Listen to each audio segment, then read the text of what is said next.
ಶ್ರೀಗುರುಭ್ಯೋ ನಮಃ. ಹರಿ ಓಂ.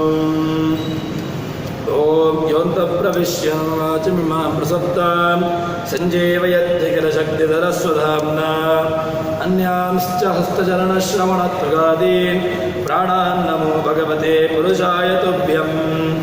ಭವತ್ಯದನುಭಾವಾದೇಡಮೋ ಕೋಪಿ ವಾಗ್ಮಿ ಜಡಮತಿರವಿಜಂತುಃ ಜಾಯತೆ ಪ್ರಾಜ್ಞಮೌಲಿಃ. सकलवचनचेतो देवता भारती स मम वचसि सत्तां सन्निधिं मानसे च. तपो विद्या विरक्त्यादिसद्गुणो घाकरानहं वादिराजगुरून् वन्दे हयग्रीवपदाश्रयान्. पूज्याय राघवेन्द्राय सत्यधर्मरथाय च भजतां कल्पवृक्षाय नमतां कामधेनवे. ब्रह्मचर्य हरिप्रीति सुविद्यावादशालिनः इष्टदान् कष्टहर्तृन्नः विद्यामान्यान् मुनीन् नमः. श्रीगुरुभ्यो नमः. श्रीवेदान्तमहाचलं विपरितः संयोज्य सूत्राहितं सद्वातागमपोषितात्महृदयं तत्पूर्वपक्षासुरैः सिद्धान्तोऽखिसुरैश्वरैश्च मथितो यः कृष्णदुग्धाम्बुधिः स्वीयानाम् अमृतं प्रयच्छति समां पायाद्गुणोद्यन्मणिः. श्रीगुरुभ्यो नमः. हरिः ओं. ಭಗವಂತ ಗೋಪಿಕೆಯರ ಜೊತೆಗಿದ್ದಾನೆ. ರಾಜರು ಭಗವಂತನ ಬಗ್ಗೆ ವರ್ಣನೆ ಮಾಡ್ತಾ ನಮಗೂ ಮತ್ತು ದೇವರಿಗೂ ಇರತಕ್ಕಂತಹ ಸಂಬಂಧ ಅದು ಯಾವುದೋ ಒಂದು ಪ್ರಾಕೃತಿಕವಾಗಿ ಹೊರಗಿನ ಲೋಕಕ್ಕೆ ಕಾಣುವಂತಹ ರೀತಿಯಲ್ಲಿ ಆ ಭಕ್ತಿ ಇರಬಾರ್ದು ಎಂಬುದಾಗಿ ಹೇಳ್ತಾರೆ. ಯಾವುದೋ ಒಂದು ಪ್ರಚಾರಕ್ಕೋಸ್ಕರವಾಗಿ ಯಾರೋ ಇನ್ನೊಬ್ಬರನ್ನು ನೋಡ್ತಾ ಇದ್ದಾರೆ, ನನ್ನ ಭಕ್ತಿ ತುಂಬ ಅಧಿಕವಾಗಿರತಕ್ಕಂತಹದ್ದು, ಈ ರೀತಿಯಾಗಿರತಕ್ಕಂತಹ ಭಾವನೆಯಿಂದಾಗಿ ದೇವರನ್ನು ಭಕ್ತಿ ಮಾಡಬಾರ್ದು. ಸ್ವಾಭಾವಿಕವಾಗಿರತಕ್ಕಂತಹ ಭಕ್ತಿ ಭಗವಂತನಿಗೂ ತನಗೂ ಇರತಕ್ಕಂತಹ ಭಕ್ತಿ ಅದು ನಿಷ್ಕಲ್ಮಶವಾಗಿರತಕ್ಕಂತಹ ಭಕ್ತಿಯಾಗಬೇಕು ಎಂಬುದನ್ನು ರಾಜರು ಗೋಪಿಕೆಯರ ದೃಷ್ಟಾಂತದ ಮೂಲಕವಾಗಿ ಅದನ್ನು ಮತ್ತಷ್ಟು ವಿಶದಪಡಿಸ್ತಾ ಇದ್ದಾರೆ. ಹೀಗೆ ಹೇಳಿದ ನಂತರ ಭಗವಂತನಲ್ಲಿ ಕಾಮಾದಿಗಳು ಕೂಡ ಇರಬೇಕು. ಕಾಮಕ್ರೋಧಾದಿಗಳು ಅದು ಭಗವಂತನ ಪೂಜೆಗೆ ಯೋಗ್ಯವಾಗಿರಬೇಕು. ಭಗವಂತನ ಪೂಜೆಯಲ್ಲಿ ಅದು ಪರಿಸಮಾಪ್ತಿಯಾಗಬೇಕು ಅಂತ ಹೇಳಿಕೊಂಡು ರಾಜರು ಹೇಳಿದರು. ತದನಂತರದಲ್ಲಿ ರಾಜರು ಮುಂದುವರಿಸಿಕೊಂಡು ಹೇಳ್ತಾರೆ, ಭಗವಂತನನ್ನು ಯಾವ ಕಾಲಕ್ಕೂ ಕೂಡ ಯಾವುದೇ ರೀತಿಯಾಗಿರ್ತಕ್ಕಂತಹ ಕಷ್ಟ ಬಂದರೂ ಕೂಡ ಭಗವಂತನನ್ನು ಮರೆಯಬಾರದು ಅಂತ ಹೇಳ್ತಾರೆ. ಯಾಕೆ ಅಂತ ಕೇಳಿದರೆ, ನಾವು ಭಗವಂತನನ್ನು ಕೇವಲ ಯಾವುದೋ ಒಂದು ಕಷ್ಟ ಬಂದಾಗ, ಸಂಕಟ ಬಂದಾಗ ವೆಂಕಟರಮಣ ಅಂತ ಹೇಳುವಂತಹದ್ದಲ್ಲ. ಸ್ವಾಭಾವಿಕವಾಗಿ ಆ ಭಗವಂತನಲ್ಲಿ ಭಕ್ತಿ ಅದು ಇರಬೇಕು.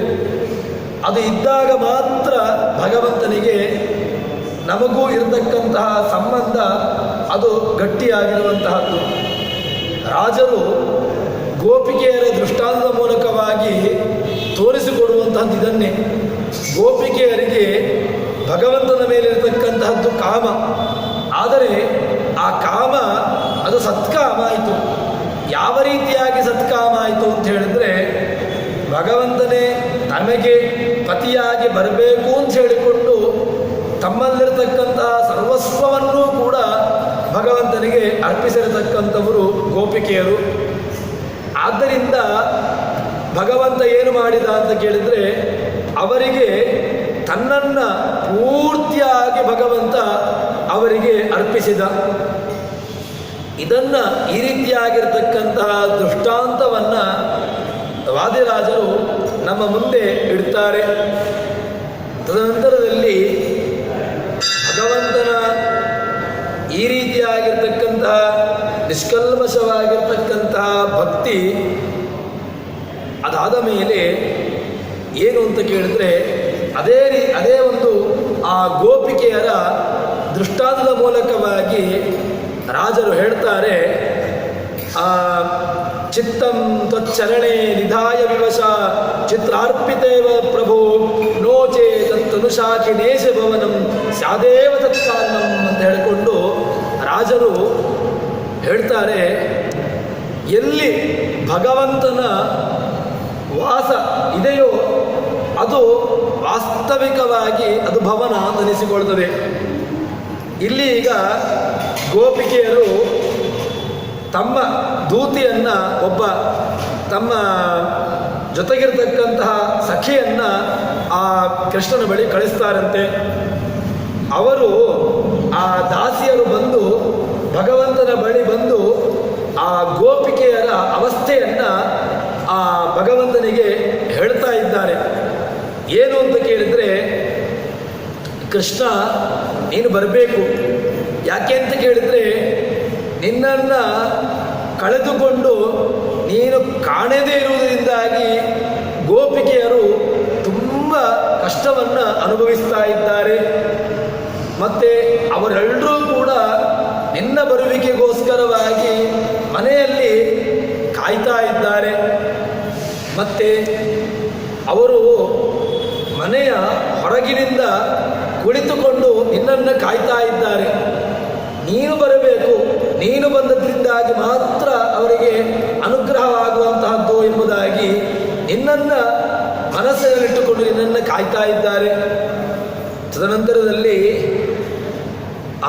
ನೀನು ಇಲ್ಲ ಅಂತ ಹೇಳಿದರೆ ದ್ವಾರ್ಯಾಸ್ತೆ ನ ಪುನರ್ವಿವಕ್ಷತಿ ತನು ತದ್ಯೋಗವಿ ಹೀನಾಮಿವ.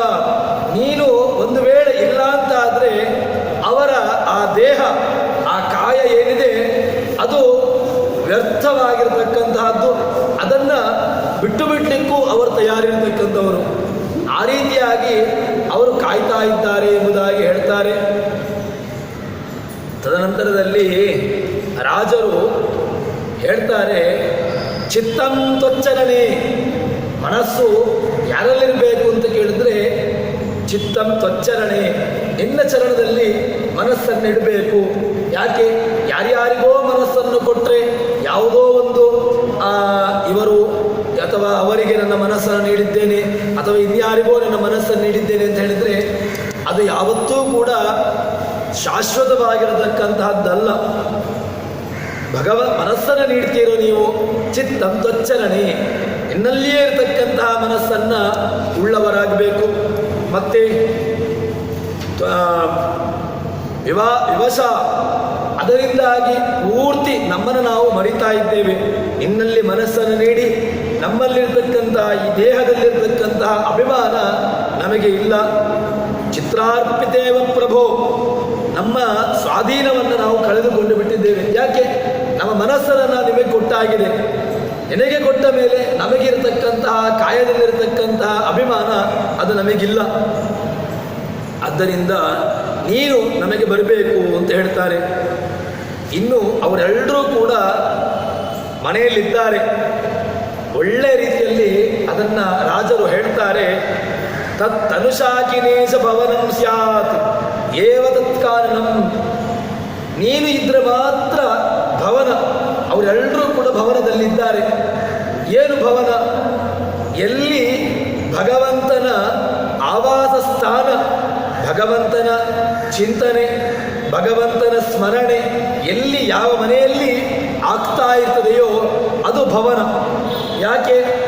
ಆ ಮನೆಯಲ್ಲಿ ಭಗವಂತನ ಸ್ಮರಣೆ ಆಗ್ತಾ ಇದೆ, ಭಗವಂತನ ಚಿಂತನೆ ಆಗ್ತಾ ಇದೆ, ಎಲ್ಲ ರೀತಿಯಾಗಿರ್ತಕ್ಕಂತಹ ಧರ್ಮ ಕರ್ಮಗಳು ಆಗ್ತಾ ಇದ್ದರೆ ಅದು ಭವನ. ಒಂದು ವೇಳೆ ಆ ಮನೆಯಲ್ಲಿ ಭಗವಂತನ ಸ್ಥಿತಿ ಇಲ್ಲ, ಭಗವಂತನ ಸ್ಥಾನ ಇಲ್ಲ ಅಂತ ಹೇಳಿದ್ರೆ ಅದು ಕೇವಲ ಭಗವಂತನ ಸ್ಥಿತಿ ಇಲ್ಲವಾದ್ರಿಂದಾಗಿ ಅದು ವನವಾಗಿ ಬಿಡ್ತದೆ, ಕಾಡಿಗೆ ಸಮಾನವಾಗಿ ಬಿಡ್ತದೆ ಎಂಬುದಾಗಿ ರಾಜರು ಹೇಳ್ತಾರೆ. ಈಗ ಆ ಗೋಪಿಕೆಯರು ಭವನದಲ್ಲಿದ್ದಾರೆ. ಅವರಿಗೆ ಭವನದಲ್ಲಿದ್ದರೂ ಕೂಡ ಅವರಿಗೆ ಆ ಭವನದಲ್ಲಿರತಕ್ಕಂತಹ ಆ ಏನು ಸುಖ ಅವರಿಗೆ ಆಗ್ತಾ ಇಲ್ಲ.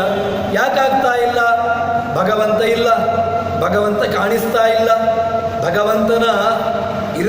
ಭಗವಂತ ಯಾವ ಮನೆಯಲ್ಲಿರ್ತಾನೋ ಆ ಮನೆ ಮಾತ್ರ ಅದು ಭಗಭವನ ಅಂತ ಆಗುವಂತಹದ್ದು. ಎಲ್ಲಿ ಭಗವಂತನ ಸ್ಮರಣೆ, ಭಗವಂತನ ಕೀರ್ತನೆ, ಭಗವಂತನ ಪೂಜೆ, ಭಗವಂತನ ಅರ್ಚನೆ, ಈ ರೀತಿಯಾಗಿರ್ತಕ್ಕಂಥದ್ದು ಎಲ್ಲವೂ ಕೂಡ ನಿಂತು ಹೋಗಿದೆಯೋ, ಎಲ್ಲಿ ಆಗ್ತಾ ಇಲ್ವೋ ಆ ಮನೆ ಅದು ಭವನವಾಗಿರುವುದಿಲ್ಲ, ಅದರ ಬದಲಿಗೆ ಅದು ವನವಾಗಿರುತ್ತದೆ ಎಂಬುದಾಗಿ ಈ ಒಂದು ಗೋಪಿಕೆಯರ ದೃಷ್ಟಾಂತದ ಮೂಲಕವಾಗಿ ರಾಜರು ಹೇಳ್ತಾರೆ. ಭವನಂ ಸ್ಯಾದೇವ ತತ್ಕಾರಣಂ, ಯಾವಾಗ ಭವನವಾಗ್ತದೆ? ಎಲ್ಲಿ ಭಗವಂತ ಇರ್ತಾನೋ ಅದು ಭವನ.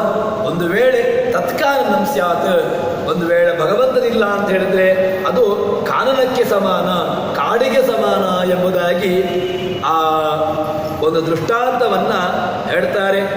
ಕಾಡಿನಲ್ಲಿ ಏನು, ಕಾಡಿನಲ್ಲಿದ್ದರೂ ಒಂದೇ, ಇಲ್ಲದಿದ್ದರೂ ಒಂದೇ.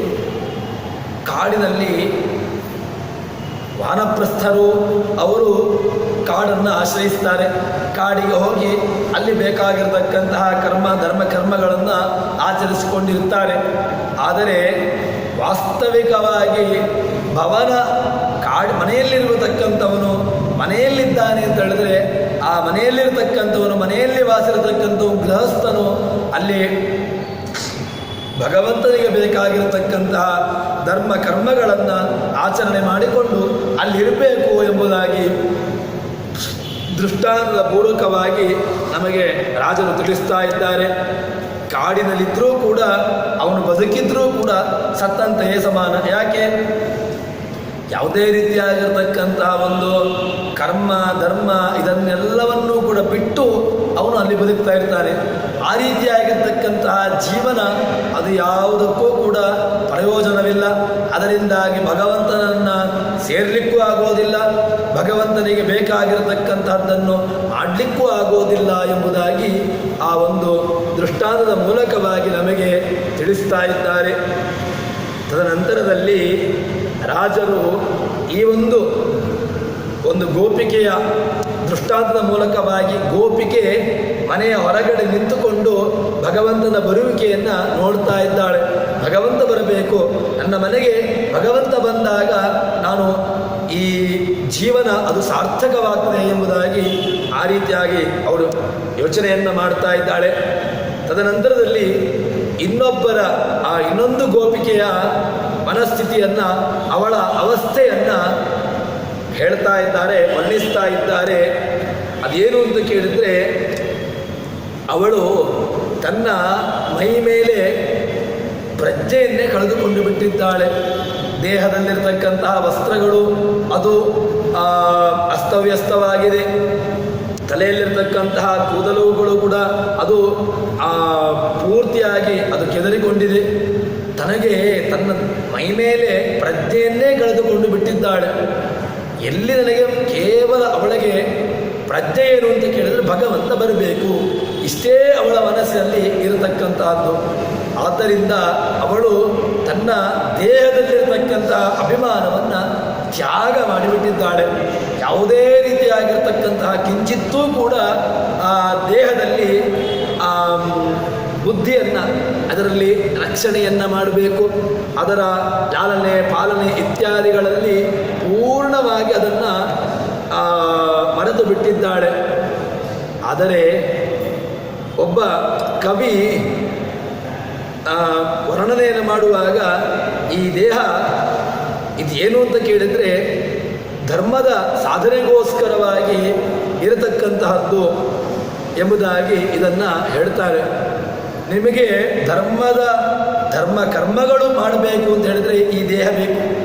ದೇಹ ಇಲ್ಲ ಅಂತ ಹೇಳಿದರೆ, ಈ ದೇಹ ಇಲ್ಲದಿದ್ದಾಗ ನಮಗೆ ಯಾವುದೇ ರೀತಿಯಾಗಿರ್ತಕ್ಕಂಥ ಧರ್ಮವನ್ನು ಕರ್ಮಗಳನ್ನು ಆಚರಣೆ ಮಾಡಲಿಕ್ಕೆ ಬರೋದಿಲ್ಲ. ಅದರಿಂದ ಈ ದೇಹವನ್ನು ರಕ್ಷಣೆ ಮಾಡಬೇಕು ಸ್ವಾಭಾವಿಕವಾಗಿ. ಆದರೆ ರಕ್ಷಣೆ ಮಾಡಬೇಕು ಅಂತ ಹೇಳಿದರೆ ಧರ್ಮದಲ್ಲಿ ಅತಿಯಾಗಿರ್ತಕ್ಕಂಥ ಅಭಿಮಾನ ಅದು ಒಳ್ಳೆಯದಲ್ಲ. ಮತ್ತೇನು ಅಂತ ಕೇಳಿದರೆ ಅಭಿಮಾನವನ್ನು ತ್ಯಾಗ ಮಾಡಿ ಅದರ ಮೂಲಕವಾಗಿ ಅವರು ಧರ್ಮಕರ್ಮಗಳನ್ನು ಆಚರಣೆ ಮಾಡಬೇಕು. ಧರ್ಮಕರ್ಮಗಳನ್ನು ಆಚರಣೆ ಮಾಡುವ ಮೂಲಕವಾಗಿ ಈ ದೇಹಕ್ಕೆ ಸಾರ್ಥಕ್ಯ. ದೇಹ ಇಲ್ಲದ್ರೆ ಯಾವುದೋ ಒಂದು ಹೊರಗಿನ ಪದಾರ್ಥಗಳಿಗೋಸ್ಕರವಾಗಿ ಇದನ್ನು ಉಪಯೋಗಿಸಿಕೊಳ್ಳುವಂತಹದ್ದು ಇದು ಆ ಇಂದ್ರಿಯಗಳಲ್ಲಿ ಅದಕ್ಕೆ ಅಷ್ಟಕ್ಕೋಸ್ಕರವಾಗಿ ಮಾತ್ರ ಭಗವಂತ ಕೊಟ್ಟದ್ದಲ್ಲ. ಯಾವುದೋ ಒಂದು ಹೊರಗಿನ ಲೌಕಿಕವಾಗಿರತಕ್ಕಂತಹ ಸುಖಭೋಗವನ್ನು ಅನುಭವಿಸುವುದಕ್ಕೋಸ್ಕರವಾಗಿ ಯಾವುದೋ ಇಂದ್ರಿಯಗಳ ಚಾಪಲ್ಯ, ಯಾವುದೋ ಒಂದು ಇಂದ್ರಿಯದ ಚಾಪಲ್ಯಕ್ಕೋಸ್ಕರವಾಗಿ ಭಗವಂತ ನಮಗೆ ಈ ದೇಹವನ್ನು ಕೊಟ್ಟಿರತಕ್ಕಂತಹದ್ದಲ್ಲ. ಮತ್ತು ಈ ದೇಹ ಅದು ಪೂರ್ಣವಾಗಿ ಭಗವಂತನಿಗೆ ಅರ್ಪಿತವಾಗಬೇಕು. ಅದಕ್ಕೋಸ್ಕರವಾಗಿ ಆ ಗೋಪಿಕೆ ತಮ್ಮ ದೇಹದ ಅಭಿಮಾನವನ್ನು ತ್ಯಾಗ ಮಾಡಿದ್ದಾಳೆ. ತನ್ನ ದೇಹದಲ್ಲಿರ್ತಕ್ಕಂತಹ ಕಿಂಚಿತ್ತೂ ಕೂಡ ಅದರಲ್ಲಿ ಅಭಿಮಾನ ಇಲ್ಲ. ದೇಹದಲ್ಲಿ ಆ ಕೂದಲುಗಳು ಗೆದರಿಕೊಂಡಿವೆ. ಪೂರ್ಣವಾಗಿ ಆ ದೇಹದಲ್ಲಿರ್ತಕ್ಕಂತಹ ವಸ್ತ್ರಗಳು ಕೂಡ ಅದು ಶಿಥಿಲವಾಗಿವೆ. ಹೀಗೆ ಇದ್ದರೂ ಕೂಡ ಅವಳಿಗೆ ಪ್ರಜ್ಞೆ ಎಲ್ಲಿ ಅಂತ ಕೇಳಿದರೆ ಭಗವಂತ ಬೇಕು, ಭಗವಂತ ನನ್ನ ಮನೆಗೆ ಬರಬೇಕು ಅಂತ ಹೇಳಿಕೊಂಡು ಒಂದೇ ಒಂದು ಮನಸ್ಸಿನಲ್ಲಿರ್ತಕ್ಕಂತಹ ದೃಢವಾಗಿರ್ತಕ್ಕಂತಹ ನಿರ್ಧಾರದಲ್ಲಿ ಅವಳಿದ್ದಾಳೆ. ಹೀಗೆ ನಾವು ಕೂಡ ಇರಬೇಕು. ಏನು, ನಾವು ಭಗವಂತನಲ್ಲಿ ಈ ರೀತಿಯಾಗಿರ್ತಕ್ಕಂತಹ ಒಂದು ಹುಚ್ಚನ್ನು ಬೆಳೆಸಿಕೊಳ್ಳಬೇಕು. ಏನು ನಮಗೆ ಈ ರೀತಿಯಾಗಿರ್ತಕ್ಕಂಥ ಹುಚ್ಚು ಅಂತ ಹೇಳಿದರೆ, ನಮಗೆ ಭಗವಂತನೇ ಬೇಕು, ಭಗವಂತನನ್ನು ಬಿಟ್ಟು ಇನ್ಯಾವುದು ಬೇಡ ಎಂಬುದಾಗಿ ಈ ರೀತಿಯಾಗಿರ್ತಕ್ಕಂತಹ ಚಿಂತನೆಯಲ್ಲಿ ನಾವಿರಬೇಕು. ದಾಸರುಗಳು ಕೂಡ ಇದೇ ಚಿಂತನೆಯನ್ನು ಹಾಡಿನ ಮೂಲಕವಾಗಿ ಬೇಕಾದಷ್ಟು ಉಗಾಭೋಗಗಳು ಹಾಡಿನ ಮೂಲಕವಾಗಿ ಅದನ್ನು ಪ್ರಸ್ತುತಪಡಿಸಿದ್ದಾರೆ. ನಾವು ಕೂಡ ಆ ರೀತಿಯಾಗಿ ನಾವು ಇದನ್ನು ಉಪಯೋಗಪಡಿಸಿಕೊಳ್ಳಬೇಕು. ಈ ರೀತಿಯಾಗಿದ್ದಾಗ ಮಾತ್ರ ಆವಾಗ ನಮಗೆ ಭಗವಂತ ನಮಗೆ ಒಲಿತಾನೆ.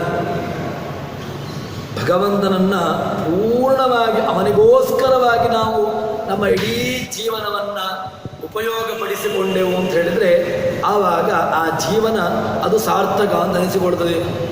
ಇದನ್ನು ಗೋಪಿಕೆಯರು ನಮಗೆ, ರಾಜರು ಈ ಗೋಪಿಕೆಯರ ದೃಷ್ಟಾಂತದ ಮೂಲಕವಾಗಿ ನಮಗೆ ಅದನ್ನು ವ್ಯಕ್ತಪಡಿಸ್ತಾ ಇದ್ದಾರೆ. ಆ ರೀತಿಯಾಗಿರ್ತಕ್ಕಂತಹ ಜೀವನವನ್ನು ನಾವು ನಡೆಸಬೇಕು ಎಂಬುದಾಗಿ ಹೇಳ್ತಾ ಇದ್ದಾರೆ. ಇದನ್ನು ಏನು ಯಾವುದ್ಯಾವುದನ್ನು ನಾವು ಭಗವಂತನ ಎದುರುಗಡೆಗೆ ನಮಗೆ ಎಲ್ಲಿಯ ತನಕ ಮುಜುಗರ ಅಂತ ಹೇಳಿದರೆ, ಭಗವಂತನ ನಾಮ ಸಂಕೀರ್ತನೆಯನ್ನು ಹೇಳುವಲ್ಲಿಯೂ ನಮಗೆ ಮುಜುಗರ. ಏನೋ ಒಂದು ಕೇಶವ, ನಾರಾಯಣ, ಗೋವಿಂದ ಇತ್ಯಾದಿಗಳನ್ನು ಹೇಳುವುದಕ್ಕೂ ಕೂಡ ನಮಗೆ ಯಾವುದೋ ಒಂದು ಸಭೆ ಅಥವಾ ಯಾವುದೋ ಒಂದು ಜನಗಳು ಸೇರಿದ್ದಾರೆ ಅಂತ ಹೇಳಿದರೆ ಅಲ್ಲಿ ಭಗವಂತನ ನಾಮ ಸಂಕೀರ್ತನೆಯನ್ನು ಮಾಡುವುದಕ್ಕೂ ಕೂಡ ಒಂದು ರೀತಿಯಾಗಿರ್ತಕ್ಕಂತಹ ಅಂಜಿಕೆಯನ್ನು ಪಡೆದುಕೊಂಡು ನಾವು ಅನುಭವಿಸ್ತಾ ಇರ್ತೇವೆ. ಯಾಕೆ ಅಂತ ಕೇಳಿದರೆ, ಅಯ್ಯೋ ಭಗವಂತನನ್ನು ಹೇಳಿದರೆ ಯಾರೋ ಏನೋ ನನ್ನನ್ನು ನೋಡ್ತಾರೋ ಏನೋ, ಯಾವುದೇ ರೀತಿಯಾಗಿರ್ತಕ್ಕಂತಹ ಒಳಗಿನ ಆ ಸಂಕೋಚ, ಮುಜುಗರ ದೇವರ ನಾಮ ಸಂಕೀರ್ತನೆಯನ್ನು ಮಾಡುವುದಕ್ಕೂ ನಮಗೆ ಮಾಡಲಿಕ್ಕೆ ಬಿಡೋದಿಲ್ಲ. ಆದರೆ ಇದು ಯಾವುದನ್ನೂ ಕೂಡ ನಾವು ಇಟ್ಟುಕೊಳ್ಳಬಾರದು. ಯಾಕೆ, ಭಗವಂತ ನಾಮ ಸಂಕೀರ್ತನೆಯನ್ನು ಮಾಡುವುದಕ್ಕೋಸ್ಕರವಾಗಿ ಯಾವ ರೀತಿಯಾಗಿರ್ತಕ್ಕಂತಹ ಮುಜುಗರವನ್ನು ನಾವು ಅನುಭವಿಸಬಾರ್ದು. ನಾವು ಎಲ್ಲ ಕಾಲದಲ್ಲೂ ಕೂಡ ಭಗವಂತ ನಮ್ಮನ್ನು ಹೊರಗೆ ಹೋಗಿರ್ತಕ್ಕಂಥವನ್ನು ಒಳಗೆ ನಾವು ಬರ್ತೇವೆ ಅಂತ ಹೇಳಿದರೆ ಅದು ಭಗವಂತನದ್ದು. ರಾತ್ರಿ ಮಲಗ್ತೇವೆ, ಮಲಗಿರತಕ್ಕಂತಹ ವ್ಯಕ್ತಿ ಬೆಳಗ್ಗೆ ಹೇಳ್ತಾನೆ ಅಂತಲೇ ಅದನ್ನು ನಿಶ್ಚಯವಾಗಿರತಕ್ಕಂತಹ ಒಂದು ಸ್ಥಿತಿ ಇಲ್ಲ. ಈ ಎಲ್ಲ ಸ್ಥಿತಿಗಳಿರುವಾಗ ನಮ್ಮನ್ನು ಭಗವಂತ ಇಷ್ಟು ಅದ್ಭುತವಾಗಿರತಕ್ಕಂತಹ ರೀತಿಯಿಂದಾಗಿ ಭಗವಂತ ನಮ್ಮನ್ನು ರಕ್ಷಣೆ ಮಾಡ್ತಾ ಇದ್ದಾನೆ ಅಂತ ಹೇಳಿದರೆ ಭಗವಂತನ ಕಾರುಣ್ಯ ಅದು ಎಷ್ಟು ಉನ್ನತವಾಗಿರ್ತಕ್ಕಂಥ, ಎಷ್ಟು ದೊಡ್ಡ ಮಟ್ಟದ್ದು ಎಂಬುದಾಗಿ ನಮಗೆ ತಿಳಿತದೆ. ಅದಕ್ಕೋಸ್ಕರವಾಗಿ ಆ ಭಗವಂತನ ಸಂಕೀರ್ತನೆ, ಭಗವಂತನ ಸ್ಮರಣೆ ಸದಾಕಾಲದಲ್ಲೂ ಕೂಡ ಇರಬೇಕು ಎಂಬುದನ್ನು ಗೋಪಿಕೆಯರು ನಮಗೆ ತೋರಿಸಿಕೊಡ್ತಾರೆ.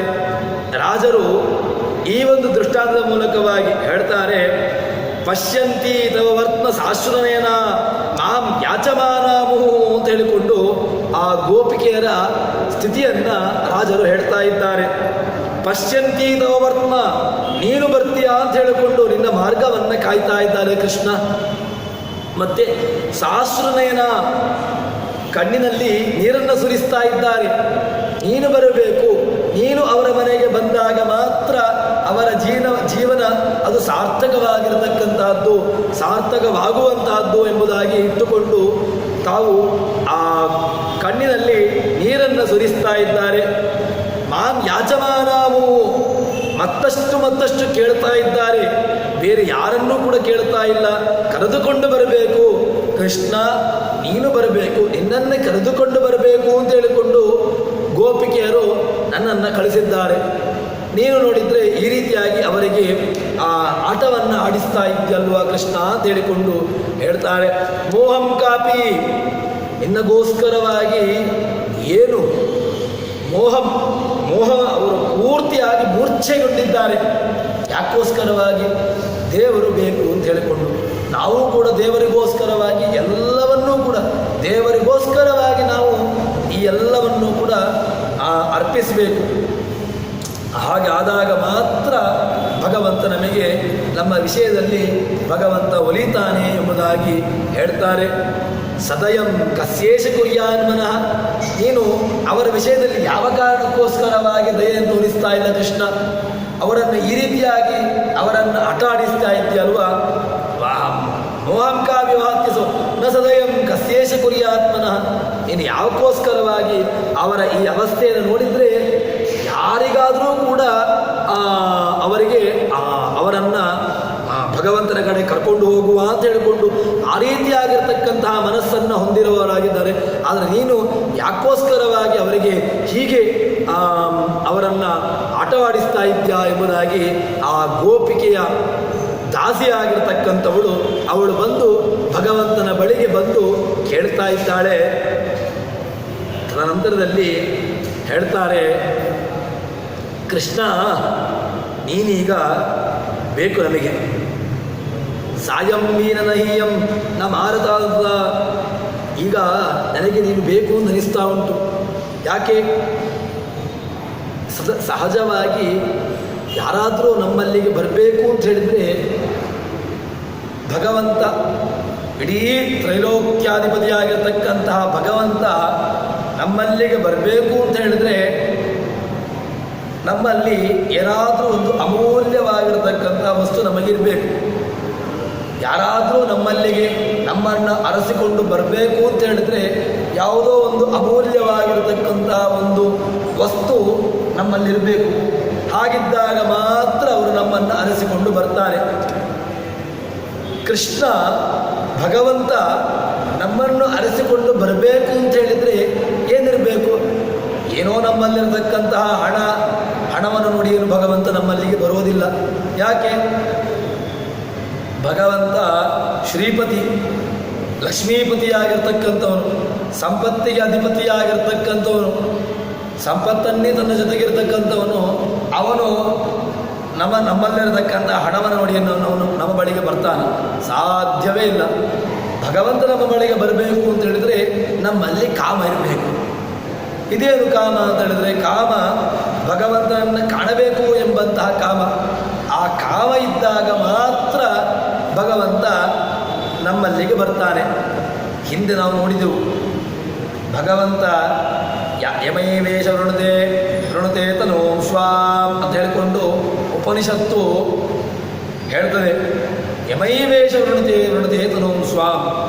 ಭಗವಂತ, ನಾವು ಭಗವಂತನನ್ನು ವರಿಸಿದೆವು ಅಂತ ಹೇಳಿದ್ರೆ ಭಗವಂತ ನಮ್ಮನ್ನು ವರಿಸ್ತಾನಂತೆ. ಅವನಿಗೆ ತನ್ನ ವಿಶಿಷ್ಟವಾಗಿರತಕ್ಕಂಥ ರೂಪವನ್ನು ತೋರಿಸ್ತಾನೆ ಎಂಬುದಾಗಿ ಉಪನಿಷತ್ತು ನಮಗೆ ಹೇಳ್ತದೆ.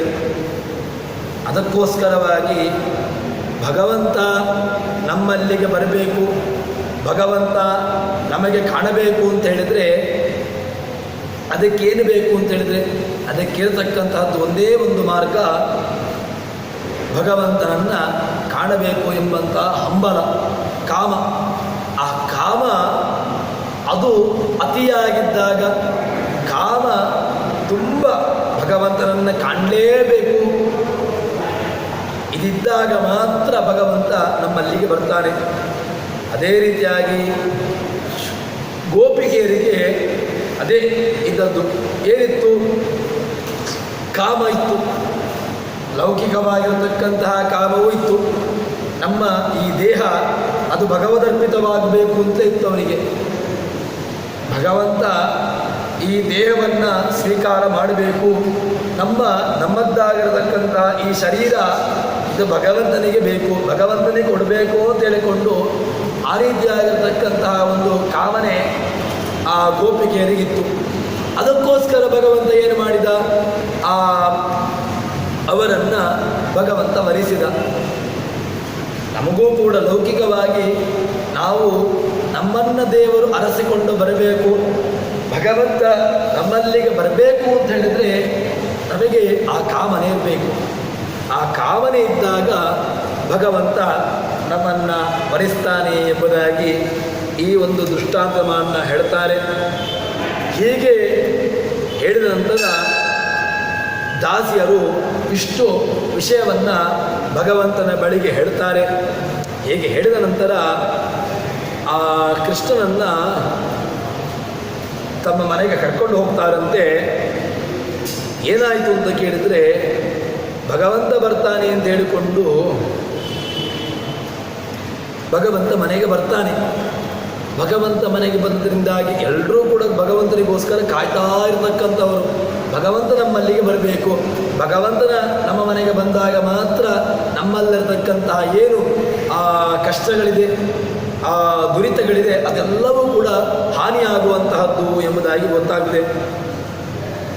ಕೃಷ್ಣ ಹುಟ್ಟಿರತಕ್ಕಂತಹದ್ದು ರಾತ್ರಿ. ಯಾಕೋಸ್ಕರ ಭಗವಂತ ಹುಟ್ಟಿದ ಅಂತ ಕೇಳಿದ್ರೆ ಭಗವದ್ಗೀತೆಯಲ್ಲಿ ಅವನೇ ಉತ್ತರವನ್ನು ಕೊಟ್ಟಿದ್ದಾನೆ. ಯದಾ ಯದಾ ಹಿ ಧರ್ಮಸ್ಯ ಗ್ಲಾನಿರ್ಭವತಿ, ಯಾವಾಗ ಧರ್ಮಕ್ಕೆ ಗ್ಲಾನಿ ಬರ್ತದೋ, ಧರ್ಮಕ್ಕೆ ಹಾನಿ ಬರ್ತದೋ ಆವಾಗ ನಾನು ಬರ್ತೇನೆ, ನನ್ನನ್ನು ನಾನು ಸೃಷ್ಟಿ ಮಾಡ್ತೇನೆ ಎಂಬುದಾಗಿ ಭಗವಂತ ತಾನೇ ಹೇಳಿರ್ತಕ್ಕಂತಹದ್ದು. ಧರ್ಮಕ್ಕೆ ಚ್ಯುತಿ ಬಂದಾಗ ಭಗವಂತ ಅವತಾರವನ್ನು ಮಾಡ್ತಾನೆ. ಧರ್ಮಕ್ಕೆ ಚ್ಯುತಿ ಬರುವುದು ಅಂತ ಹೇಳಿದರೆ ಧರ್ಮಕ್ಕೆ ಹಾನಿ. ಧರ್ಮವನ್ನು ಅನುಸರಿಸಿಕೊಂಡಿರತಕ್ಕಂಥವರು ಆ ಧರ್ಮ ಮಾರ್ಗದಿಂದಾಗಿ ದೂರವಾಗಿ ಅಧರ್ಮ ಮಾರ್ಗವನ್ನು ಯಾರು ತುಳಿತಾರೋ, ಅಧರ್ಮ ಮಾರ್ಗವನ್ನು ಯಾರು ಸ್ವೀಕಾರ ಮಾಡ್ತಾರೋ ಅಂಥವರನ್ನು ಭಗವಂತ ಶಿಕ್ಷಿಸುವುದಕ್ಕೋಸ್ಕರವಾಗಿ ಭಗವಂತ ಅವತಾರವನ್ನು ಎತ್ತಾನೆ ಎಂಬುದಾಗಿ ಅವನು ಹೇಳಿದ್ದಾನೆ. ಕೃಷ್ಣ ಆ ಗೋಪಿಕೆಯರ ಮನೆಗೆ ಬರ್ತಾನೆ. ಅದು ರಾತ್ರಿ ಹೊತ್ತಿಗೆ ಬಂದಿದ್ದಾನೆ. ಯಾಕೆ ಅಂತ ಕೇಳಿದರೆ, ಭಗವಂತ ಕೆಟ್ಟದ್ದನ್ನು ಬಯಸುವುದಿಲ್ಲ. ಏನು ಕೆಟ್ಟದ್ದು? ನಮ್ಮಲ್ಲಿರತಕ್ಕಂತಹ ಕೆಟ್ಟದ್ದು ಯಾವುದು? ಒಳಗಿರತಕ್ಕಂತಹ ಕಶ್ಮಲ, ಕಾಮಾದಿಗಳು, ಕ್ರೋಧಾದಿಗಳು, ಇದೆಲ್ಲವೂ ಕೂಡ ಕಶ್ಮಲ. ಆ ಕಶ್ಮಲಗಳೆಲ್ಲವೂ ಕೂಡ ದೂರವಾಗಬೇಕು. ಕಶ್ಮಲಗಳು ದೂರವಾದಾಗ ಭಗವಂತ ನಮ್ಮ ಬಳಿಗೆ ಬರ್ತಾನೆ. ಭಗವಂತ ನಮ್ಮನ್ನು ಸ್ವೀಕಾರ ಮಾಡ್ತಾನೆ. ಸ್ವೀಕಾರ ಮಾಡಿದ್ರಿಂದಾಗಿ ಭಗವಂತ ನಮ್ಮನ್ನು ರಕ್ಷಣೆ ಮಾಡ್ತಾನೆ. ಅದಕ್ಕೋಸ್ಕರವಾಗಿ ಆ ಗೋಪಿಕೆಯರು ಎಲ್ಲವನ್ನೂ ಕೂಡ ಅಲಂಕಾರ ಮಾಡಿದ್ರಂತೆ. ಯಾಕೆ? ಅವರಲ್ಲಿ ಸಹಜವಾಗಿ ಕೆಟ್ಟದ್ದಿರಲಿಲ್ಲ, ಒಳ್ಳೆಯದ್ದೇ ಇದ್ದದ್ದು. ಒಳ್ಳೆಯದ್ದು ಅಂತ ಹೇಳಿದರೆ ಅವರಲ್ಲಿರ್ತಕ್ಕಂತಹ ಮನಸ್ಸು, ಆ ಒಳ್ಳೆಯದ್ದಾಗಿರ್ತಕ್ಕಂತಹ ಮನಸ್ಸನ್ನಿಟ್ಟುಕೊಂಡು ಭಗವಂತ ತಮ್ಮ ಮನಸ್ಸಿಗೆ ಬರಬೇಕು, ಭಗವಂತ ನಮ್ಮ ಮನೆಗೆ ಬರಬೇಕು ಅಂತ ಹೇಳಿಕೊಂಡು ತಾವು ಕಾಯ್ತಾ ಇದ್ದರು. ಅಂತಹ ಆ ಕಾಮಕ್ರೋಧಾದಿಗಳಿಲ್ಲದೆ ಯಾವ ಮನೆಗಳು, ಆ ಗೋಪಿಕೆಯರ ಮನೆಗಳು ಒಳ್ಳೆಯ ರೀತಿಯಲ್ಲಿ ಅಲಂಕಾರವನ್ನು ಮಾಡಿಕೊಂಡು ಕಾಯ್ತಾ ಇದ್ದರು. ಯಾಕೆ? ಭಗವಂತ ಬರ್ತಾನೆ, ಭಗವಂತ ನಮ್ಮ ಮನೆಗೆ ಬರ್ತಾನೆ ಅಂತ ಹೇಳಿಕೊಂಡು ಆ ಮನೆಯನ್ನು ಅಲಂಕಾರವನ್ನು ಮಾಡಿಕೊಂಡು ಕಾಯ್ತಾ ಇದ್ದರು ಎಂಬುದಾಗಿ ಹೇಳ್ತಾರೆ. ಹೀಗೆ ಹೇಳಿದ ನಂತರ ತದನಂತರದಲ್ಲಿ ರಾಜರು ಹೇಳ್ತಾರೆ, ನಮಗೆ ದೇವರನ್ನು ಆರಾಧನೆ ಮಾಡಬೇಕು. ಅಲ್ಲ, ದೇವರನ್ನು ಆರಾಧನೆ ಮಾಡಬೇಕು ಅಂತ ಹೇಳಿದರೆ ನಮ್ಮಲ್ಲೇನೂ ಇಲ್ಲ. ನಾವು ಹೇಗೆ ದೇವರನ್ನು ಆರಾಧನೆ ಮಾಡುವಂಥದ್ದು? ದೇವರನ್ನು ಆರಾಧನೆ ಮಾಡಲಿಕ್ಕೆ ನಮ್ಮಲ್ಲಿ ಯಾವುದೇ ರೀತಿಯಾಗಿರತಕ್ಕಂತಹ ಸಲಕರಣೆಗಳು, ಸಾಧನಗಳು ಇಲ್ಲ ಅಂತ ಹೇಳಿದರೆ ಏನೂ ಬೇಕಾಗಿಲ್ಲ. ಭಗವಂತ ಎಲ್ಲವನ್ನೂ ಕೂಡ ಸ್ವೀಕಾರ ಮಾಡ್ತಾನೆ. ರಾಜರು ಹೇಳ್ತಾರೆ, ನೇತ್ರಾನಂದ ಜಲೇನ ಮಂಜು ಕಲಶ ಪ್ರಖ್ಯಸ್ಥನ ಸ್ಮಾಯಿನ ಪಾದಾರ್ಘ್ಯೇ ಹಿಮವಾರಿಣೀವ ಮಧುಭಿ ಸ್ನಾನಂ ಬಸೋದ ಸ್ಮೃತೈ ಆಶ್ಲಿಷ್ಯಾಂಗ ಕಲಾಪರಮ್ಯ ತಿಲಕ ಶ್ರೀಖಂಡಲೇಪನಾಂಶ್ಚ ಸಾ ಲೋಲೆ ಕ್ಷೋತ್ಪಲ ಮಾಲ್ಯ ಮೋಷ್ಠ ಸುಧಾ ಪ್ರಾದಾತ್ ಪ್ರಿಯೇಭ್ಯಾಗತೆ. ಭಗವಂತನಿಗೆ ಕೊಡಲಿಕ್ಕೆ ನಮ್ಮಲ್ಲಿದೆ. ಏನಿದೆ ನಮ್ಮಲ್ಲಿ ಅಂತ ಕೇಳಿದರೆ, ನಮ್ಮದ್ದೇ ಆಗಿರತಕ್ಕಂಥದ್ದಿದೆ. ನಮ್ಮದ್ದಾಗಿರ್ತಕ್ಕಂಥದ್ದು ಯಾವುದು ಅಂತ ಕೇಳಿದರೆ, ಆ ಭಗವಂತನ ಸೇವಕಿಯ ಮಾತನ್ನು ಅನುಸರಿಸಿಕೊಂಡು ಭಗವಂತ ಮನೆಗೆ ಬಂದಿದ್ದಾನೆ, ಗೋಪಿಕೆಯರ ಮನೆಗೆ ಬಂದಿದ್ದಾನೆ.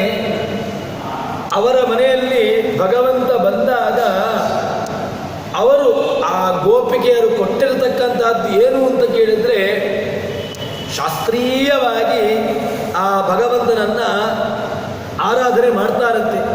ಯಾವ ರೀತಿಯಾಗಿ ಆರಾಧನೆಯನ್ನು ಮಾಡ್ತಾರೆ ಅಂತ ಕೇಳಿದರೆ, ಭಗವಂತನನ್ನು ತಮ್ಮ ಮನೆಗೆ ಕರ್ಕೊಂಡು ಬಂದಿದ್ದಾರೆ. ಸೇವಕಿಯ ಮಾತನ್ನು ಕೇಳಿ ಭಗವಂತ ಮನೆಗೆ ಬಂದಿದ್ದಾನೆ. ಏನು ಅವನನ್ನು ಪೂರ್ಣ ಕುಂಭದ ರೀತಿಯಲ್ಲಿ ಸ್ವಾಗತವನ್ನು ಮಾಡ್ತಾರೆ. ಅವರ ದೇಹವನ್ನೇ ಭಗವಂತನಿಗೆ ಅರ್ಪಿಸಿರತಕ್ಕಂಥವರು, ಭಗವಂತನಿಗೆ ತಮ್ಮ ಆಲಿಂಗನವನ್ನು, ತಮ್ಮ ದೇಹವನ್ನು ಅರ್ಪಿಸಿರತಕ್ಕಂಥವರು ಗೋಪಿಕೆಯರು. ನಾವು ಕೂಡ ಭಗವಂತನಿಗೆ ನಮ್ಮದ್ದಾಗಿರ್ತಕ್ಕಂಥದ್ದನ್ನು ಕೊಡಬೇಕು. ಹೇಗೆ ಕೊಡಬೇಕು? ನಮ್ಮಲ್ಲಿ ಏನೂ ಇಲ್ಲ ಅಂತ ಹೇಳಿಕೊಂಡು ನಾವು ಅಳ್ತಾ ಇರ್ತೇವೆ. ಏನು ನಮ್ಮಲ್ಲಿಲ್ಲ ಅಂತ ಕೇಳಿದರೆ, ಇಷ್ಟೊಳ್ಳೆಯ ದೇಹವನ್ನು ಭಗವಂತ ಕೊಟ್ಟಿದ್ದಾನೆ. ಯಾವುದೇ ಹೊರಗಿನ ಪ್ರಪಂಚದಲ್ಲಿ ಸಿಗದೇ ಇರತಕ್ಕಂತಹ ದೇಹ ಈ ದೇಹ ಹೊರಗಿನ ಯಾವ ರೀತಿಯಾಗಿರ್ತಕ್ಕಂತಹ ಒಂದು ವ್ಯವಸ್ಥೆಯಿಂದಲೂ ಕೂಡ ಮಾಡಲಿಕ್ಕಿರತಕ್ಕಂಥದ್ದಲ್ಲ. ಯಾವುದೇ ನೀವು ಹೊರಗಿನ ವೈಜ್ಞಾನಿಕವಾಗಿರ್ತಕ್ಕಂತಹದ್ದನ್ನು ಇಟ್ಟುಕೊಂಡರೂ ಕೂಡ ಆ ವೈಜ್ಞಾನಿಕವಾಗಿರ್ತಕ್ಕಂಥದ್ದಕ್ಕೆ ಅದಕ್ಕೆ ನಾಶ ಇದೆ. ಇವತ್ತು ಆ ದೇಹ ಆಯಿತು, ಅದು ನಾಳೆಗಾಗುವಾಗ ಅದು ನಷ್ಟವಾಗಿ ಹಾಳಾಗಿ ಹೋಗ್ತದೆ. ಆದರೆ ಉತ್ತಮವಾಗಿರ್ತಕ್ಕಂತಹ ದೇಹವನ್ನು ಕೊಟ್ಟಿರ್ತಕ್ಕಂಥವನು ಭಗವಂತ. ತತ್ರಾಪಿ ದುರ್ಲಭತರಂ. ಈ ದೇಹ ಯಾವುದೋ ಒಂದು ನಾವು ಹೇಳ್ತೇವೆ ವೈಜ್ಞಾನಿಕವಾಗಿ ಯಾವುದನ್ನು ಸೇರಿಸಿಕೊಂಡು ಮಾಡಲಿಕ್ಕಾಗ್ತದೆ, ಯಾವುದನ್ನು ಹೇಳಿಕೊಂಡು ಇನ್ನು ಮಾಡ್ತಾರೆ ಅಂತ ಹೇಳಿದರೂ ಕೂಡ ಅದು ಯಾವುದೂ ಕೂಡ ಬಹಳ ಕಾಲವಾಗಿ ಇರತಕ್ಕಂತಹದ್ದಲ್ಲ. ಒಂದಲ್ಲ ಒಂದು ದಿವಸ ಹಾಳಾಗಿ ಹೋಗುವಂತಹದ್ದು.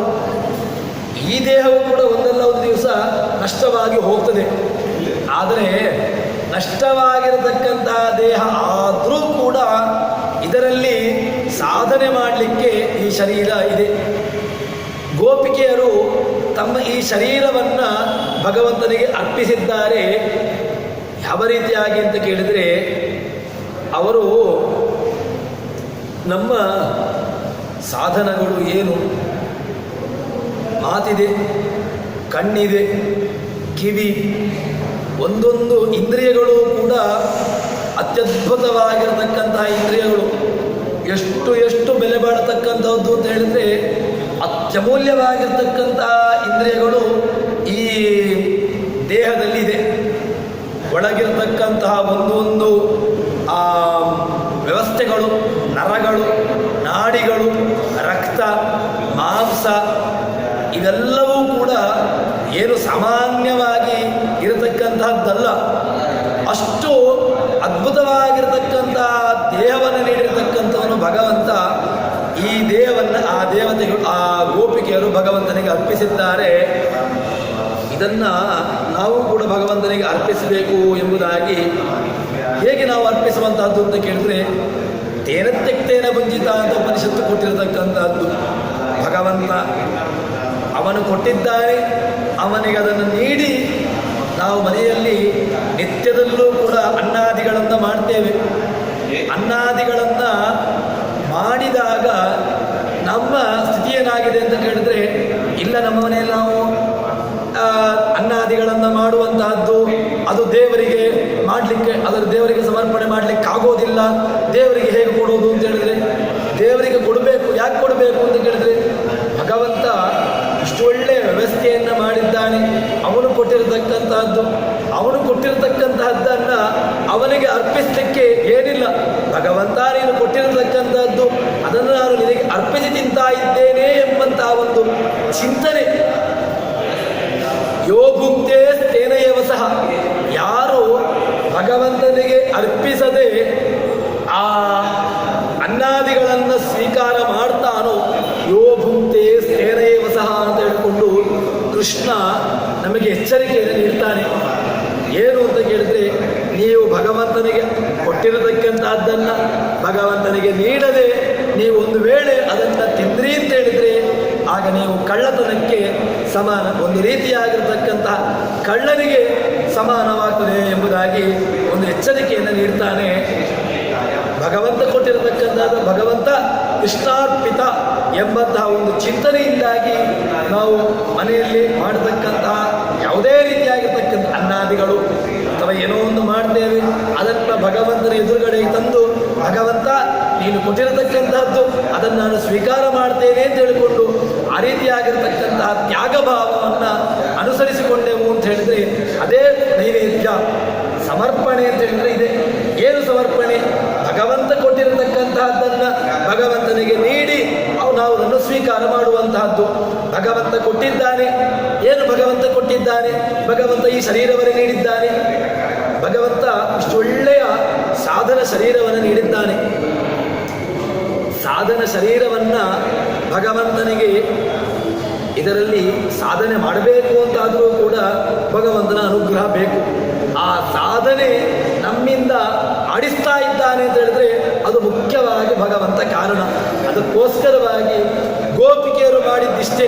ಏನು ಮಾಡಿದ್ರು? ಭಗವಂತನಿಗೋಸ್ಕರವಾಗಿ ನಮ್ಮ ಈ ಶರೀರ ಎಂಬಂತಹ ಚಿಂತನೆಯಲ್ಲಿ ಅವರು ಬದುಕಿರತಕ್ಕಂಥವರು.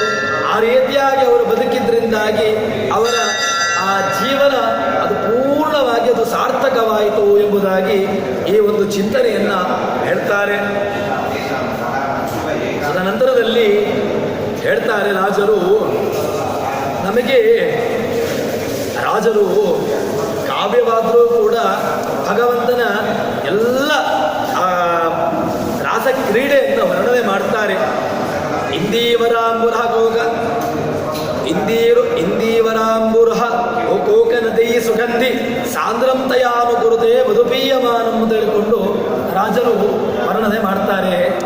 ಭಗವಂತನ ಸುರಥ ಕ್ರೀಡೆಯೂ ಕೂಡ ಅದು ಅಷ್ಟು ಲೀಲಾ ಅದ್ಭುತವಾಗಿತ್ತು ಅಂತ ಹೇಳಿಕೊಂಡು ಹೇಳ್ತಾರೆ. ಏನು ಅಂತ ಕೇಳಿದ್ರೆ, ಭಗವಂತನ ಸ್ಪರ್ಶ, ಅವರ ದೇಹವನ್ನು ಭಗವಂತ ಸ್ಪರ್ಶ ಮಾಡಿದ್ದಾನೆ. ಭಗವಂತ ಸ್ಪರ್ಶ ಮಾಡಿರತಕ್ಕಂತಹ ದೇಹ ಯಾವುದೇ ರೀತಿಯಾಗಿರ್ತಕ್ಕಂಥ ಅಗ್ರಾಹ್ಯವಾಗಿದ್ದರೂ ಕೂಡ ಭಗವಂತ ಅದರಲ್ಲಿ ಗ್ರಾಹ್ಯತ್ವವನ್ನು ನೀಡ್ತಾನೆ. ಯಾಕೆ ನೀಡ್ತಾನೆ ಅಂತ ಕೇಳಿದರೆ, ಅಗ್ರಾಹ್ಯತ್ವ ಅದರಲ್ಲಿ ಇರುವಂತಹದ್ದಲ್ಲ. ಆ ಅಗ್ರಾಹ್ಯತ್ವವನ್ನು ಗ್ರಾಹ್ಯ ರೀತಿಯಾಗಿ ಮಾಡತಕ್ಕಂತಹ ಒಂದು ವಿಶಿಷ್ಟತೆ ಭಗವಂತನಿಗಿದೆ. ಈ ಭಗವಂತ ಅವರ ಆ ದೇಹವನ್ನು ಮುಟ್ಟಿದ್ದಾನೆ. ಅದರಿಂದಾಗಿ ಎಲ್ಲವೂ ಕೂಡ ಅವರಲ್ಲಿ ಸುಗಂಧಭರಿತವಾಗಿರ್ತಕ್ಕಂತಹ ಸುಗಂಧವನ್ನು ಬೀರ್ತಾ ಇದ್ದಾರೆ. ಒಂದು ರೀತಿಯಾಗಿರ್ತಕ್ಕಂತಹ ಕಾಂತಿಯನ್ನು ಅವರು ಹೊರಸೂಸ್ತಾ ಇದ್ದಾರೆ. ಇದೆಲ್ಲವೂ ಕೂಡ ಯಾಕೆ ಅಂತ ಕೇಳಿದ್ರೆ, ಭಗವಂತನ ಸ್ಪರ್ಶಕ್ಕೆ ಒಳಗಾಗಿರ್ತಕ್ಕಂಥದ್ದು ಯಾವುದು ಭಗವಂತನ ಸ್ಪರ್ಶಕ್ಕೆ ಆಗಿದೆಯೋ ಅದರಲ್ಲಿ ಅಗ್ರಾಹ್ಯವಾಗಿರ್ತಕ್ಕಂಥದ್ದು ಯಾವುದೂ ಇಲ್ಲ. ಯಾಕೆ? ಯಾವುದನ್ನು ಭಗವಂತ ಮುಡ್ತಾನೋ, ರಾಮಾವತಾರದಲ್ಲಿ ಆ ಕಲ್ಲಾಗಿರ್ತಕ್ಕಂತಹದ್ದನ್ನು ಆ ಕಲ್ಲಿನಿಂದ ಅಹಲ್ಯೆಯನ್ನು ಉದ್ಧರಿಸಿರ್ತಕ್ಕಂಥವರು ಆ ರಾಮ ತನ್ನ ಪಾದ ಸ್ಪರ್ಶದ ಮೂಲಕವಾಗಿ ವಾಸ್ತವಿಕವಾಗಿ ಆ ಕಲ್ಲು ಜಡವಾಗಿರತಕ್ಕಂತಹ ಕಲ್ಲನ್ನು ಚೇತನ ರೂಪವಾಗಿ ಪರಿಣತ ಮಾಡಿರ್ತಕ್ಕಂಥದ್ದು ರಾಮ. ಇದು ರಾಮನ ಅದ್ಭುತವಾಗಿರ್ತಕ್ಕಂತಹದ್ದು. ಈ ರಾಮ ಭಗವಂತ ಇಷ್ಟೆಲ್ಲ ಮಾಡಿದ ಅಂತ ಹೇಳಿದರೆ ಆ ಭಗವಂತನ ಶಕ್ತಿ ಅಷ್ಟಿದೆ. ಯಾವುದನ್ನು ಮಾಡಲಿಕ್ಕಾಗೋದಿಲ್ವೋ ಅದನ್ನು ಮಾಡಲಿಕ್ಕೆ ಆಗುವಂತೆ ಮಾಡತಕ್ಕಂತಹದ್ದು ಭಗವಂತನ ಸಾಮರ್ಥ್ಯ. ಈ ಗೋಪಿಕೆಯರು ಕೂಡ ಭಗವಂತನ ಸ್ಪರ್ಶಕ್ಕೆ ಒಳಗಾದರು. ಭಗವಂತನ ಸ್ಪರ್ಶಕ್ಕೆ ಒಳಗಾದ್ರಿಂದಾಗಿ ಅವರಲ್ಲಿ ಅಗ್ರಾಹ್ಯತ್ವ ಇದ್ದರೂ ಕೂಡ ಅವರನ್ನು ಗ್ರಾಹ್ಯವಾಗಿ ಮಾಡಿರ್ತಕ್ಕಂಥದ್ದು ಆ ಭಗವಂತನ ಸ್ಪರ್ಶ. ಹೀಗೆ ಆ ಭಗವಂತನನ್ನು ಅಷ್ಟು ಅತ್ಯದ್ಭುತವಾಗಿರತಕ್ಕಂತಹ ರೀತಿಯಿಂದಾಗಿ ಉಪಾಸನೆ ಮಾಡಿರತಕ್ಕಂಥವರು ಆ ಗೋಪಿಕೆಯರು.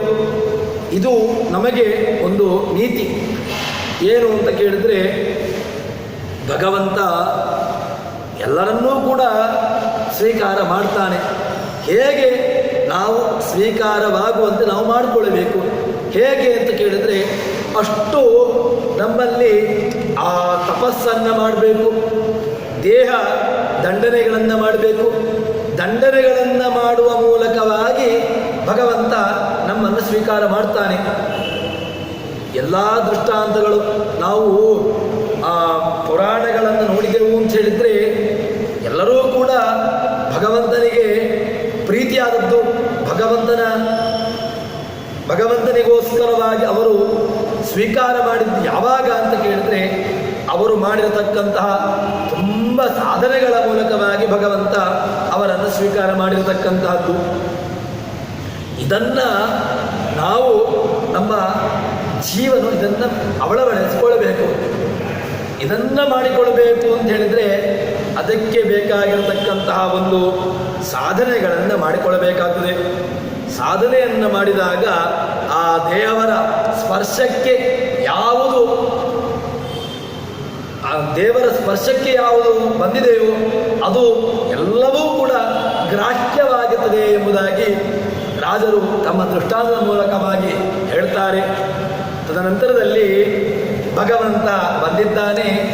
ಭಗವಂತ ಬಂದಿರತಕ್ಕಂತಹ ಒಬ್ಬ ಗೋಪಿಕೆಯ ಮನೆಯಲ್ಲಿ ಭಗವಂತನಿದ್ದಾನೆ. ಆ ಭಗವಂತ ಆ ಗೋಪಿಯ ಮನೆಯಲ್ಲಿ ಭಗವಂತ ಶಯನವನ್ನು ಮಾಡಿದ್ದಾನೆ. ಅದನ್ನು ರಾಜರು ವರ್ಣನೆ ಮಾಡ್ತಾರೆ. ಹೇಗೆ ಅಂತ ಕೇಳಿದರೆ, ಆ ಗೋಪಿಕೆಯ ಮನೆಯಲ್ಲಿ ಮಲಗಿರತಕ್ಕಂತಹದ್ದು ಹೇಗಿತ್ತು ಅಂತ ಕೇಳಿದರೆ, ವಿಶ್ವವ್ಯಾಪಿ ಮಣಿಪ್ರಭಾ ಅಭಿದಪ್ರಯ ಸಿಂಧೌ ಸ್ವರನ್ ಮಂಟಪ. ಭಗವಂತ ಶೇಷಶಾಹಿಯಾಗಿ ಆ ಶೇಷನನ್ನು ಹಾಸಿಗೆಯಾಗಿ ಅವನ ಮೇಲೆ ಮಲಗಿದಾಗ ಯಾವ ರೀತಿಯಾಗಿತ್ತೋ ಆ ರೀತಿಯಾಗಿ ಕಾಣ್ತಾ ಇತ್ತು ಎಂಬುದಾಗಿ ಹೇಳ್ತಾರೆ. ಈ ಹೇಗೆ ಅಂತ ಕೇಳಿದ್ರೆ, ಆ ಭಗವಂತ ಬರ್ತಾನೆ ಅಂತ ಹೇಳಿಕೊಂಡು ಎಲ್ಲವೂ ಕೂಡ ಅಲಂಕಾರವನ್ನು ಮಾಡಿದರು. ಆ ಅಲಂಕಾರಗಳಿಂದಾಗಿ ಅದು ಶೇಷನ ಹಾಸಿಗೆಯ ಶರೀರದಂತೆ ಕಾಣ್ತಾ ಇತ್ತು. ಭಗವಂತ ಅವರ ಜೊತೆಗೆ ಅಲ್ಲಿ ಮಲಗಿದ್ದಾನೆ. ಅಲ್ಲಿರ್ತಕ್ಕಂತಹ ಗೋಪಿಕೆಯರು ಇದೆಲ್ಲವನ್ನು ನೋಡಿದಾಗ ಒಂದು ರೀತಿಯಾಗಿ ವೈಕುಂಠದಂತೆ ಕಾಣ್ತಾ ಇತ್ತು ಎಂಬುದಾಗಿ ರಾಜರು ಹೇಳ್ತಾರೆ. ಭಗವಂತ ಗೋಪಿಕೆಯರ ಮನೆಗೆ ಬಂದಿದ್ದಾನೆ ಅಂತ ಹೇಳಿದರೆ ಇನ್ನೇನು ಅದೇ ವೈಕುಂಠ. ಎಲ್ಲಿ ಭಗವಂತನಿದ್ದಾನೋ ಅದೇ ವೈಕುಂಠ. ಶ್ವೇತದ್ವೀಪ, ಅನಂತಾಸನ, ವೈಕುಂಠ ಎಲ್ಲವೂ ಕೂಡ ಅದೇ. ಎಲ್ಲಿ ಭಗವಂತನ ಸನ್ನಿಧಾನ ಇದೆಯೋ, ಎಲ್ಲಿ ಭಗವಂತನ ಆವಾಸ ಸ್ಥಾನ ಇದೆಯೋ ಅದೇ ವೈಕುಂಠ, ಅದೇ ಆಗುವಂತಹದ್ದು. ಈ ಭಗವಂತನ ಸನ್ನಿಧಾನ ರಹಿತವಾಗಿರತಕ್ಕಂಥದ್ದು ಯಾವುದೂ ಕೂಡ ಅದು ದೇವಸ್ಥಾನ ಅಂತ ಅನಿಸಿಕೊಳ್ಳೋದಿಲ್ಲ. ಮತ್ತು ಭಗವಂತನ ಸನ್ನಿಧಾನ ಇರಬೇಕು. ಭಗವಂತನ ಸನ್ನಿಧಾನ ಇದ್ದಾಗ ಅದು ಅಷ್ಟು ಇದ್ದಾಗ ಮಾತ್ರ ಆ ದೇವರ ಸನ್ನಿಧಾನವುಳ್ಳದ್ದು. ಇಲ್ಲೀಗ ಭಗವಂತನಿದ್ದಾನೆ, ಆ ಗೋಪಿಕೆಯರಲ್ಲಿ ಭಗವಂತ ಮನೆಯಲ್ಲಿದ್ದಾನೆ. ಆದ್ದರಿಂದಾಗಿ ಅದೆಲ್ಲವೂ ಕೂಡ ಆ ವೈಕುಂಠದಂತೆ ಕಾಣ್ತಾ ಇತ್ತು ಎಂಬುದಾಗಿ ಹೇಳ್ತಾರೆ. ಹೀಗೆ ನಾವು ಕೂಡ ನಮ್ಮ ಮನೆಯನ್ನು ಶ್ವೇತದ್ವೀಪ, ಅನಂತಾಸನ, ವೈಕುಂಠದ ರೀತಿಯಲ್ಲಿ ನೋಡ್ಬೋದು. ಹೇಗೆ ನಿತ್ಯದಲ್ಲೂ ಕೂಡ ಭಗವಂತನ ಶ್ರವಣ, ಭಗವಂತನ ಮನನ, ಭಗವಂತ ವಿಷಯಕವಾಗಿರತಕ್ಕಂತಹ ಧ್ಯಾನ, ತದ್ವಿಷಯಕವಾಗಿರತಕ್ಕಂತಹ ಪಾಠ ಪ್ರವಚನಾದಿಗಳ ಮಾಡ್ತಾ ಇದ್ದೆವು ಅಂತ ಹೇಳಿದರೆ ಆ ಮನೆಯಲ್ಲಿ ಯಾವ ಕಾಲಕ್ಕೂ ಕೂಡ ಯಾವುದಕ್ಕೂ ಕೂಡ ದಾರಿದ್ರ್ಯ ಇಲ್ಲ ಅಂತ ಹೇಳ್ತಾರೆ. ಗೋಪಿಕೆಯರ ಮನೆಯಲ್ಲಿ ಸ್ವಯಂ ಭಗವಂತನಿದ್ದಾನೆ. ತ್ರೇತಾಯುಗದಲ್ಲಿ ರಾಮನಿದ್ದ, ಯಾವುದಕ್ಕೂ ಕೂಡ ಕಮ್ಮಿ ಇರಲಿಲ್ಲ. ಎಲ್ಲಿ ಭಗವಂತನ ಸನ್ನಿಧಾನ, ಭಗವಂತನಿರ್ತಾನೋ ಅಲ್ಲಿ ಯಾವ ಕಾಲಕ್ಕೂ ಕೂಡ ಯಾವುದಕ್ಕೂ ಕೂಡ ಕಮ್ಮಿ ಇರೋದಿಲ್ಲ ಎಂಬುದಾಗಿ ಹೇಳ್ತಾರೆ. ಹೀಗೆ ಆ ಭಗವಂತನ ವಿಶಿಷ್ಟವಾಗಿರತಕ್ಕಂತಹ ವ್ಯಕ್ತಿತ್ವವನ್ನು ರಾಜರು ಹೇಳ್ತಾರೆ. ತದನಂತರದಲ್ಲಿ ಭಗವಂತನನ್ನು ಉಪಾಸನೆ ಮಾಡಬೇಕು ಅಂತ ಹೇಳಿದಾಗ ಹೇಗೆ ಉಪಾಸನೆ ಮಾಡಬೇಕು ಅಂತ ಕೇಳಿದರೆ ಒಂದೊಂದು ರೀತಿಯಲ್ಲಿ ಭಗವಂತನನ್ನು ಉಪಾಸನೆ ಮಾಡಬೇಕು. ಕೆಲವರು ಒಂದೊಂದು ರೀತಿಯಾಗಿ ಭಗವಂತನನ್ನು ಉಪಾಸನೆ ಮಾಡ್ತಾ ಇದ್ರು. ಏನು? ಗೋಪಿಕೆಯರ ಮನೆಯಲ್ಲಿ ಭಗವಂತ ಇದ್ದಾನೆ. ಆ ಗೋಪಿಕೆಯರ ಮನೆಯಲ್ಲಿ ಭಗವಂತನಿರತಕ್ಕಂಥ ಸಂದರ್ಭದಲ್ಲಿ ಆ ಗೋಪಿಕೆಗೆ ಭಗವಂತನನ್ನು ಆಲಿಂಗಿಸಬೇಕು, ಅವನನ್ನು ಮುದ್ದಿಸಬೇಕು, ಅವನ ಜೊತೆಗೆ ಕ್ರೀಡಾ ಮಾಡಬೇಕು ಎಂಬಂತಹ ಆಸೆ. ಆದರೆ ಒಳಗಿರತಕ್ಕಂತಹ ಧೈರ್ಯ, ಸ್ವಾಭಾವಿಕವಾಗಿರತಕ್ಕಂತಹ ಒಂದು ಸಂಕೋಚ ಅದು ಇದಕ್ಕೆ ಎದುರ ಆಗ್ತಾ ಇರಲಿಲ್ಲ. ಒಂದು ರೀತಿಯಾಗಿರ್ತಕ್ಕಂತಹ ಆ ಮುಜುಗರ, ಸಂಕೋಚ ಇತ್ತು ಹೇಳ್ತಾರೆ. ಆದರೆ ಎಲ್ಲವನ್ನೂ ಕೂಡ ಬಿಟ್ಟು ಭಗವಂತನನ್ನು ಆಲಿಂಗನವನ್ನು ಮಾಡ್ತಾಳಂತೆ. ಏನು ಅಂತ ಕೇಳಿದ್ರೆ ಧೈರ್ಯವನ್ನು ಮಾಡಿಕೊಂಡು ಭಗವಂತನನ್ನು ಆಲಿಂಗನೆ ಮಾಡ್ತಾಳೆ. ಏನು, ಯಾಕೆ ಮಾಡ್ತಾಳೆ ಅಂತ ಕೇಳಿದರೆ ತಮ್ಮ ಎಲ್ಲ ಆ ಸ್ವಾಭಾವಿಕವಾಗಿರತಕ್ಕಂಥ ಏನು ಆ ಸಂಕೋಚ ಸ್ವಭಾವಗಳಿತ್ತು ಎಲ್ಲವನ್ನೂ ಬದಿಗಿಟ್ಟು ಭಗವಂತನನ್ನು ಒಂದೇ ಕ್ಷಣಕ್ಕೆ ಅವನನ್ನು ಆಲಿಂಗನೆ ಮಾಡಿದ್ದು. ಆಲಿಂಗನೆಯನ್ನು ಮಾಡಿದ್ರಿಂದಾಗಿ ಭಗವಂತ ಅವರಿಗೆ ಸಿಕ್ಕಿದ. ನಾವು ಏನು ಮಾಡಬೇಕು ಅಂತ ಹೇಳಿದರೆ ಭಗವಂತನನ್ನು ಬೇರೆ ಬೇರೆ ರೀತಿಯಾಗಿ ಭಗವಂತನನ್ನು ಉಪಾಸನೆ ಮಾಡಬೇಕು. ಸತ್ಚಿತ್ತಾನಂದ ಅಂತ ಹೇಳಿಕೊಂಡು ಉಪಾಸನೆ ಮಾಡಲಿಕ್ಕೆ ಹೇಳ್ತಾರೆ. ಭಗವಂತನನ್ನು ಸ್ವಾಮಿ ಅಂತ ಹೇಳಿಕೊಂಡು ಸ್ವಾಮಿತ್ವೇನ ಉಪಾಸನೆ ಮಾಡ್ಬೋದು, ಭಗವಂತನನ್ನು ಮಿತ್ರತ್ವೇನ ಉಪಾಸನೆ ಮಾಡ್ಬೋದು, ಭಗವಂತನನ್ನೇ ಬಂಧುತ್ವೇನ ಉಪಾಸನೆ ಮಾಡ್ಬೋದು, ಭಗವಂತನನ್ನು ನನ್ನ ಪತಿ ಅಂತ ಹೇಳಿಕೊಂಡು ಉಪಾಸನೆ ಮಾಡ್ಬೋದು. ಯಾವ ರೀತಿಯಾಗಿರ್ತಕ್ಕಂಥ ಉಪಾಸನೆಯನ್ನು ಕೂಡ ಭಗವಂತನಲ್ಲಿ ಮಾಡ್ಬೋದು. ಯಾವ ರೀತಿಯಾಗಿ ನಾವು ದೇವರನ್ನು ಉಪಾಸನೆ ಮಾಡ್ತೇವೆಯೋ ಆ ರೀತಿಯಾಗಿರ್ತಕ್ಕಂತಹ ಫಲವನ್ನು ಭಗವಂತ ನಮಗೆ ನೀಡ್ತಾನೆ. ಯಂ ಯಥಾ ಉಪಾಸನೆ ತಥೈವ ಭವತಿ ಅಂತ ನಿಯಮ. ನೀನು ದೇವರನ್ನು ಸ್ವಾಮಿ ಅಂತ ಹೇಳಿಕೊಂಡು ಉಪಾಸನೆ ಮಾಡ್ತೀಯೋ ಭಗವಂತ ನಿನಗೆ ಸ್ವಾಮಿಯಾಗಿರ್ತಾನೆ. ಯಾರು ನೀನು ಅವನನ್ನು ನನ್ನ ಸಖ್ಯ ನನ್ನ ಗೆಳೆಯ ಅಂತ ಹೇಳಿಕೊಂಡು ಉಪಾಸನೆ ಮಾಡಿದರೆ ಆವಾಗ ಭಗವಂತ ನಮಗೆ ಗೆಳೆಯನ ರೀತಿಯಲ್ಲಿ ಇರ್ತಾನೆ. ಭಗವಂತ ನಮಗೆ ಬಂಧು ಅಂತ ಹೇಳಿಕೊಂಡು ನಾವು ಉಪಾಸನೆ ಮಾಡಿದರೆ ಭಗವಂತ ನಮಗೆ ಬಂಧುವಿನ ರೂಪದಲ್ಲಿ ಭಗವಂತ ನಮಗಿರ್ತಾನೆ. ಭಗವಂತ ನನಗೆ ಪತಿ, ಬೇರೆ ಯಾರೂ ಇಲ್ಲ. ತ್ವಮೇವ ಮಾತಾಜ ಪಿತಾ ತ್ವಮೇವ ಬಂಧುಶ್ಚ ಸಖಾ ತ್ವಮೇವ ಅಂತ ಹೇಳಿಕೊಂಡು ಭಗವಂತನನ್ನು ಉಪಾಸನೆ ಮಾಡಿದಾಗ ಭಗವಂತ ನಮಗೆ ಆ ರೀತಿಯಾಗಿ ನಮಗೆ ಇರ್ತಾನೆ ಎಂಬುದಾಗಿ ತೋರಿಸ್ತಾರೆ ರಾಜರು. ಈ ದೃಷ್ಟಾಂತವನ್ನು ತೋರಿಸುವುದಕ್ಕೋಸ್ಕರವಾಗಿ ನೀನು ದೇವರನ್ನು ಹೇಗೆ ನೋಡ್ತಿ? ದೇವರನ್ನು ಸ್ವಾಮಿ ಅಂತ ಉಪಾಸನೆ ಮಾಡ್ತೀಯೋ, ದೇವರನ್ನು ಸಖಾಂತ ಉಪಾಸನೆ ಮಾಡ್ತೀಯೋ, ದೇವರನ್ನು ಬಂಧು ಅಂತ ಉಪಾಸನೆ ಮಾಡ್ತೀಯೋ, ದೇವರನ್ನು ಪತಿತ್ವೇನ ಉಪಾಸನೆ ಮಾಡ್ತೀಯೋ, ಆ ರೀತಿಯಾಗಿ ಉಪಾಸನೆ ಮಾಡಿದಾಗ ನನಗೆ ಭಗವಂತ ಆ ರೀತಿಯಾಗಿ ನನಗೆ ದೊರಕ್ತಾನೆ ಎಂಬುದಾಗಿ ಈ ಗೋಪಿಕೆಯರು ಭಗವಂತ ನನಗೆ ಪತಿಯಾಗಿ ಉಪಾಸನೆ ಮಾಡಿರ್ತಕ್ಕಂಥವರು, ನಮಗೆ ಪತಿಯಾಗಿ ಭಗವಂತ ಬೇಕು ಅಂತ ಉಪಾಸನೆ ಮಾಡಿರ್ತಕ್ಕಂಥವರು. ಅದಕ್ಕೋಸ್ಕರವಾಗಿ ಭಗವಂತ ಅವರಿಗೆ ಪತಿಯಾಗಿ ಬಂದ. ಅರ್ಜುನ ಭಗವಂತನನ್ನು ಸಖನಾಗಿ ಉಪಾಸನೆ ಮಾಡಿದ, ಅದಕ್ಕೋಸ್ಕರವಾಗಿ ಕೃಷ್ಣ ಸಖನಾಗಿ ಭಗವಂತನಿದ್ದ. ಹೀಗೆ ಭಗವಂತನನ್ನು ಉಪಾಸನೆ ಮಾಡತಕ್ಕಂತಹ ಬಗೆಯನ್ನು ಗೋಪಿಕೆಯರ ಮೂಲಕವಾಗಿ ನಮಗೆ ತೋರಿಸಿದ್ರು ಎಂಬುದಾಗಿ ಹೇಳ್ತಾರೆ. ತದನಂತರದಲ್ಲಿ ಮುಂದಿನ ಭಾಗವನ್ನು ನಾಳೆ ಸೇರಿದಾಗ ನೋಡೋಣ ಅಂತ ಹೇಳುವಲ್ಲಿ ಪ್ರವಚನವನ್ನು ಹರಿಪ್ರಿಯತಾಂ ಶ್ರೀಕೃಷ್ಣಾರ್ಪಣಮಸ್ತು. ಸರ್ವಣ ಸಂಪೂರ್ಣ ಸರ್ವದೋಷವಿವರ್ಜಿತ ಪ್ರಿಯತಾಂ ಪ್ರಿಯದೇವಾಲಂ ವಿಷ್ಣುರ್ಮೇ ಪರಮಸ್ವರತ್.